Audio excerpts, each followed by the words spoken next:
दोस्तों, कहते हैं कि इंसान का जन्म उसके हालात से नहीं, बल्कि उसकी सोच और मेहनत से बड़ा होता है।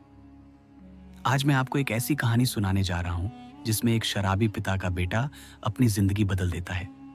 ये कहानी हमें सिखाती है कि हालात चाहे जैसे भी हों, इंसान अपनी किस्मत खुद लिख सकता है। एक छोटे से गांव में रामू नाम का लड़का रहता था। उसके पिता शराब पीने के आदी थे। हर दिन वही दृश्य, पिता शराब पीकर घर आते, माँ से झगड़ा करते, पैसे बर्बाद करते और पूरा परिवार दुख में जीता। रामू बचपन से ही ये सब देखता था। मोहल्ले के बच्चे उसे चिढ़ाते, देखो ये शराबी का बेटा है। रामू को बहुत दुख होता, लेकिन वह चुपचाप सह लेता। रामू पढ़ाई में अच्छा था, लेकिन घर की गरीबी और पिता की आदतों की वजह से उसे कई बार भूखा रहना पड़ता। कभी किताबें खरीदने के पैसे नहीं होते, तो कभी स्कूल की फीस भरने के लिए माँ अपने गहने तक बेच देती। एक दिन शिक्षक ने रामू से कहा, बेटा, अगर तुमने मेहनत की तो तुम अपने पिता जैसी जिंदगी नहीं जियोगे।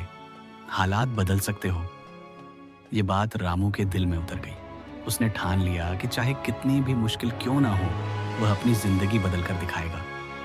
रामू सुबह अखबार बांटता, दोपहर में पढ़ाई करता और शाम को छोटे मोटे काम करता।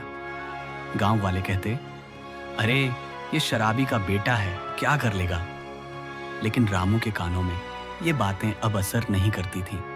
वह जानता था कि अगर रुक गया तो वही शराब, वही गरीबी और वही दुख उसकी अगली पीढ़ी को भी झेलना पड़ेगा।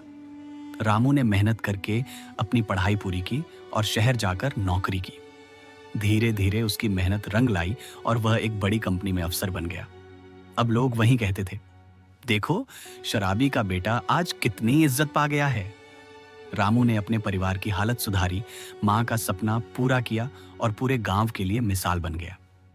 रामू की कहानी हमें यही सिखाती है, हालात हमें नीचे गिरा सकते हैं, लेकिन हार मानना हमारे हाथ में है। अगर हम ठान लें तो अपनी किस्मत खुद लिख सकते हैं। दूसरों की बुरी आदतें हमें परिभाषित नहीं करती, हमारी मेहनत और सोच हमें बड़ा बनाती है। दोस्तों, अगर आपको यह कहानी अच्छी लगी हो तो इसे शेयर करें, ताकि और लोग भी समझ सकें कि मुश्किल हालात के बावजूद जिंदगी जीने का रास्ता हमेशा होता है।